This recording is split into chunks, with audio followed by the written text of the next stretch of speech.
Good evening and welcome to another edition of the Chaplain Abel Show. I'm your host, Chaplain Abel. Well, I hope everyone's had a pleasant week so far. Our lesson this evening is entitled, If God is Sovereign, What Then? The text is taken from Psalm 103, verses 19 to 22.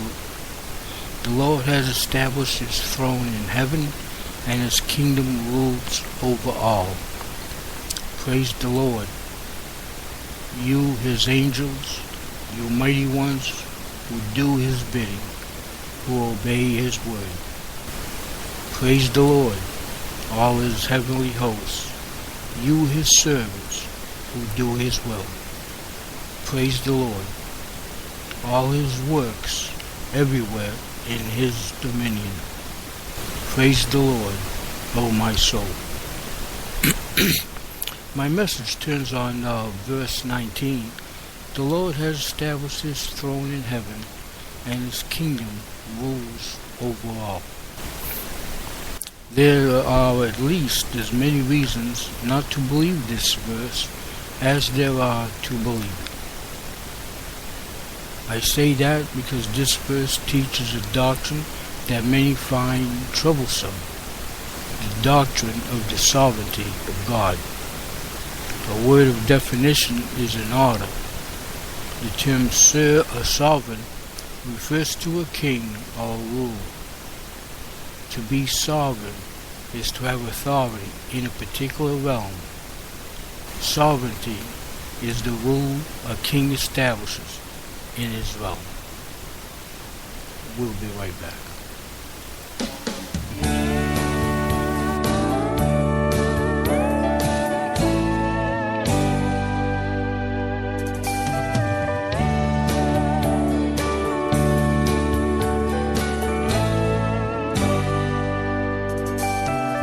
When storms assail the little ship you're sailing in, when darkness closes in and God cannot be found,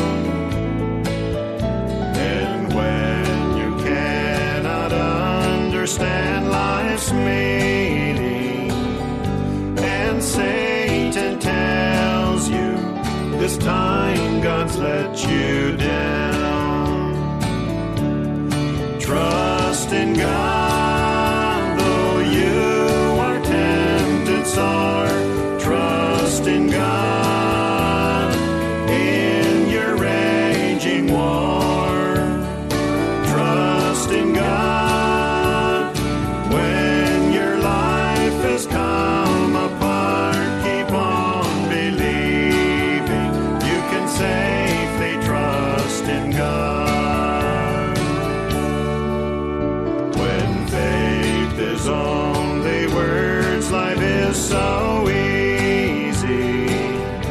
But then the fire of God begins to burn. And as our words are tried, God is satisfied, because he sees now true faith is being formed.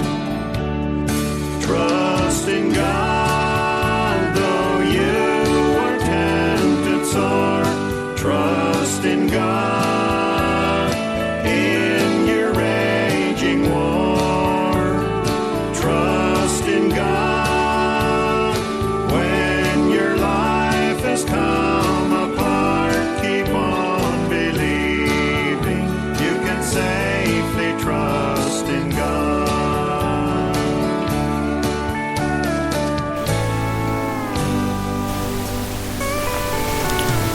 And that was trust in God.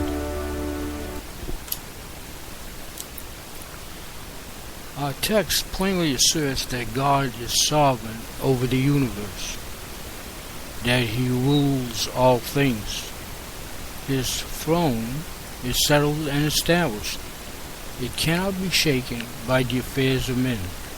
His kingdom rules over all. In the abstract, we have no problem with this doctrine. It is not hard for us to believe that God orders the path of the stars in the skies. We can't say how He does it, only that He does it. And if He didn't do it, the stars would cease to shine. He put the Milky Way in its place. That's not hard to believe. After all, somebody's got to take care of the stars. God does. And we accept that. Our problems start when sovereignty becomes more personal. To speak of the stars is one thing. We can leave that with God because we know we have nothing to do with the stars anyways. But to say that God is in charge of all that happens to me, the good and the bad, the happy and the sad, the positive and the negative, and that He is working out His plan that somehow includes everything that happens to me. To suppose that He works out the details of my life and gives me what is best for me every day, that's another story. When there is trouble, we want to know who is running the show. A few days ago, Lucy and I spent a night in a motel where a particular situation required that we check out and check back in on the same morning. That's a bit unusual, so we needed the help of someone at the front desk to make it happen. When I spoke to the man on duty and explained what I needed, he said, "I don't know nothing about that." But he was the man supposedly running the show. If the man in charge isn't running the show, pray tell, who is? If the man in charge isn't running the show, maybe he's not really in charge. That's what sovereignty is all about. It answers the question, who's running the show? A great deal is at stake in the answer to that question. That's why A.W. Pink said very succinctly, to say that God is sovereign is to say that God is God. 3 thoughtful objections. So we return to our key verse. The Lord has established His throne in heaven, and His kingdom rules over all. I can think of 3 reasons to doubt that this verse is true. In saying these things, I am not reaching for objections. I am saying the things that honest men would say as they think about it. To say that God is sovereign is to say that God is God. Number 1, the problem of unexplainable catastrophes. We all understand this objection because it focuses on those strange events, freak accidents, natural disasters that are sometimes bound up in the fine print of an insurance policy as acts of God. Like a volcano erupting in Hawaii and destroying 20 homes. Like a snowstorm that hits Kansas and leaves 15 dead. Like a hurricane that devastates New Orleans. Like a tornado that rips through a trailer park. Like a famine in Somalia. Like an earthquake in China. Like a tsunami that takes 250,000 lives. Like an outbreak of malaria in Nigeria. These things happen so often that we don't pay attention to them unless it's a really big event or really close to us. Then Shepard Smith calls it to our attention and we shake our heads and wonder why. Why? Why them and not me? Why me and not them? Why here and not there? Why this particular trailer park and not the one a block away. A few years back, for several weeks in a row, the Mid-South region was hit with a series of tornadoes that swept out of East Texas, tore through Arkansas and Missouri, and then blew east into Tennessee and Kentucky. One tornado struck Oxford, Mississippi, about an hour west of Tupelo. People were jolted with the news that a tornado had struck Union University, a Christian school in Jackson, Tennessee, about 2 hours due north of Tupelo. The tornado did extensive damage to the dormitories, and a number of students were injured, but thankfully no one was killed. The next day, CNN interviewed one of the students who called it a miracle that no one on campus died as a result of the tornado. When I saw a video of the devastation, it did seem like a miracle that no one was killed. But that same wave of tornadoes killed 55 people across the South. A detached observer might ask, what about the ones that died? Why didn't they get a miracle too? There are lots of ways to answer that question, but in the final analysis, the only answer we can safely offer is, we don't know. Second, the prosperity of the wicked. Some things that happen to us are explainable, but still undeserved. We didn't deserve to have our marriage break up. We didn't deserve to be cheated.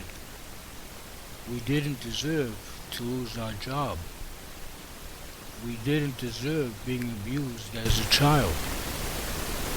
We didn't deserve to have our children end up on drugs. He who upholds the universe holds me in the palm of his hand. This sort of thing bothered the godly men and women of the Bible. If you read Psalm 73 and see what Asaph said, how he envied the wicked. They get away with murder. For I envied the arrogant when I saw the prosperity of the wicked. Psalm 73 verse 2. As he studied the bad guys, they seemed so carefree, so happy. They act like they didn't have a problem in the world. They're living on Easy Street. If they want to swear, they swear. If they want to rip someone off, they do. They thumbed their noses at God. Then he said, this is what the wicked are like, always carefree. They increase in wealth. In verse 12. The good die young, or so we're told, and the wicked live to be 85. Where is justice? And where is God when his people are backed against the wall? What does it mean to say his kingdom rules over all when we are kicked in the teeth? This is a vital question. If you do not grapple with it sooner or later, you may end up losing your faith. Of course, that may not be such a bad thing, losing your faith, that is. Sometimes we have to lose it in order to find it all over again. And 3, the paradox of sovereignty and free will. We've all thought about it at one time or another. It's simple to lay out. If God is sovereign and in control of my life, how can I have truly free will? Or if I have a truly free will, how can God be sovereign?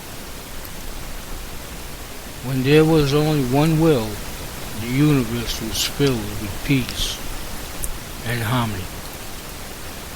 Again, from our point of view, our limited, finite, extremely human, when our God point of view, you can't have it both ways.